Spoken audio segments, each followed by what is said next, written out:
Wally, that dude. Yes, sir. I wanted to speak for yourself, the most fearless show in sports. Coming up, Brad Faxon will be here to tell us what to expect from Tiger Woods at the U.S. Open this weekend. But we start today with Kevin Durant. We're all justifiably trying to make sense of what happened to NBA superstar Kevin Durant. Durant, of course, injured his Achilles in Game 5 of the NBA Finals. After sitting for a month with a strained calf muscle, it's clear now the Warriors rushed Durant back to play and put too much of a burden on him in his return. Right. But now we're going deeper. We're looking for the why and the what should we learn from this. Yesterday, former NBA star and current ESPN broadcaster Jalen Rose said he blames the overall culture of sports and a herd mentality among professional athletes. He said Durant was forced to return based on the chatter that he's soft, really didn't want it, and wasn't committed to the Warriors. Via Twitter, NFL star Richard Sherman scolded other athletes for questioning Durant's decision to play. Sherman wrote, "It really frustrates me listening to current and former players act like anyone could have kept KD from playing last night. Every single athlete worth their weight dreams of playing in the championship game of their sport, and most of us are making that same decision. Hashtag stop the BS." Rose and Sherman make interesting and defensible points, but I don't fully agree, particularly with Rose. Really? The culture of sports is to blame. Maybe 20 or 30 years ago. Back then, we celebrated Ronnie Lott for cutting off the tip of his pinky finger so he could be ready for the start of the 1986 season. Back then, we made movies like Rocky, where our hero told his quarterman, "I can't see anything. You got to open my eye. Cut me, Mick." Better or worse, you decide. Those days are long gone. Yeah. Those days are regarded as toxic and barbaric. If Karl Malone elbowed Isaiah Thomas and caused 40 stitches today, he would likely be charged with criminal assault. An NBA fan/owner pushed Kyle Lowry, and people called it assault. The culture of sports is soft. There's too much money being made for it not to be. Athletes are justified to be protecting themselves, whether it be Kawhi Leonard refusing to play in San Antonio or college football players declining to play in bowl games. Today's athletes are making far different decisions than their predecessors. So rather than blame the culture of sports for the Durant tragedy, let's blame the real culprit, the culture of social media. Social media is the new Jack Tatum, the Oakland Raiders safety who wrote the book, They Called Me an Assassin. Social media is the assassin of character. That's the toxic culture that climbed into Durant's head and provoked him to risk everything. For the most part, media people and former athletes have complained that Durant was soft for leaving OKC and going to Golden State. I'm unaware of any credible person questioning Durant's toughness as it relates to this injury. I'm aware of credible people questioning the thickness of Durant's skin because of the way he responds to his critics on social media. Durant is a cautionary tale about social media addiction. That's the story here. We're all, to some degree, addicted to the noise coming from our so-called smartphones. Durant is addicted at a dangerous level. The people close to him share his addiction. His mom has a Twitter feed based off being Durant's mom. He's not alone. Steph Curry's wife is her own social media brand. Draymond's mom is active on Twitter. They used to say a family that prays together stays together. Now families tweet together and beef with trolls together.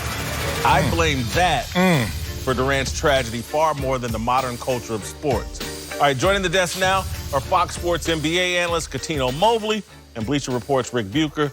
Marcellus, I'll start with you. Who's more to blame, sports culture or social media culture for Durant? Well done, Whitlock. I'm going to blame the sports culture. First, let's not even go into the alternative here when we're talking about social media and then how it's a softer sports world. Remember No Mas, 1980? Yeah, Roberto Durant, No Mas. Tap out, right? Tap out. Sugar Ray beat him up pretty good. Yeah, exactly. Social media, what Facebook was looking like in 1980. Oh! So we got countless examples. I'm not going to dumb it down with that. Let's talk about what Durant went through in the sports culture. I've been here before. I think there are a few elements we must highlight. First, every single athlete that I know, once they get a contract, once they're big time, wants to earn their keep. I think that's a commonality with all work cultures. Hey, I'm here. They paid me. I want to earn my keep. I want to live up to this title. After that, when you get injured, this is what happens.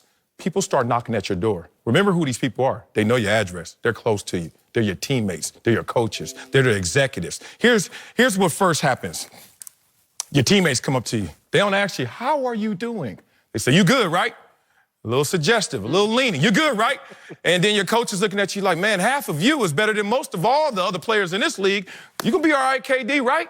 I mean, it's just all this leaning in with pressure, the organization. And look, I've been there before. So when that starts to occur, what happens is the knocking at the door. Even if you don't open the door, it's disturbing your peace. What happens then? That knocking gets louder and louder. It clouds your judgment. It clouds your vision. To sooner than later, you may relent and open the door to people you're familiar with, people you love to work with. So that's what happened to Kevin Durant.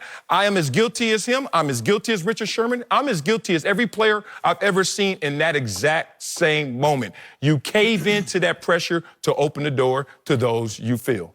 I would agree with that. I would go, but because it's Kevin Durant, I would go 70-30 social media. 60-40 social media. That's me, right?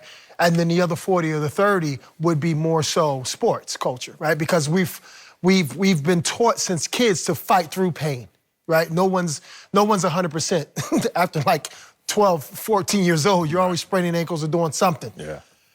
I think if it was someone else, different. But because it's Kevin, and Kevin responds so much to social media, as soon as I don't know what he does, but it seems like as soon as he wakes up, he's literally looking at that phone, which in his brain, yeah, you're from the East Coast, yeah, you're tough, yeah, you want to prove, but yet that's more incentive that I have to go out there and prove. And he's a very loyal person too. Loyal not just to his players and his teammates, even though he may leave, but loyal to his base, his fan base, his where he's from, right? And where we're from is you fight through it. You named the Rocky thing. We fighting through these different things. And I think that's what hurt Kevin, listening to that, hearing the tweets, hearing the Instagram, hearing all these things. I think that's what put more of the pressure on it. And to you, Marcellus, what you're saying is that passive aggressive, you all right, right? I think all of that takes a toll with Kevin because if it was, like I said before, if it was anybody else, different. But because it's Kevin and he caters so much towards social media, I think that's put the pressure on him. Quick story, Karl Malone. You never saw him wear sleeve, elbow, nothing. He had a sprained knee at one point, and he put a sleeve on it. Jerry Sloan walked into the locker room and said, "You're not going to wear that blank rag, are you?" Karl Malone went out on the court. He wasn't wearing anything on his knee. That's the passive-aggressive that you speak of. That's the... it didn't have anything to do with how Karl... 1980. Exactly. But fair. 90s. We've coach is still there, though. That coach is still there. We've seen Kevin Durant respond to social media. Have we seen him act upon social media? Have we seen him do anything on the court? Burner account. To answer. No. That's still in the social media realm. I'm talking about somebody accuses him of something and then he therefore acts different. Yeah, we just saw it in this game 5. No, this was about a closeout game. This was about looking at the guys around that locker room and saying Klay Thompson's playing with a strained hamstring. DeMarcus Cousins is playing with a bad quad. Andre Iguodala is playing with a bad calf.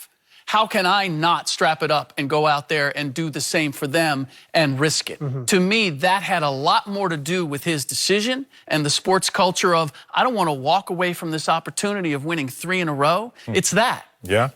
Damn my future. Damn my health tomorrow. I'm going to play for today. That's what we consider as noble. Even the Warriors, Joe Lacob said, we respect that he did this.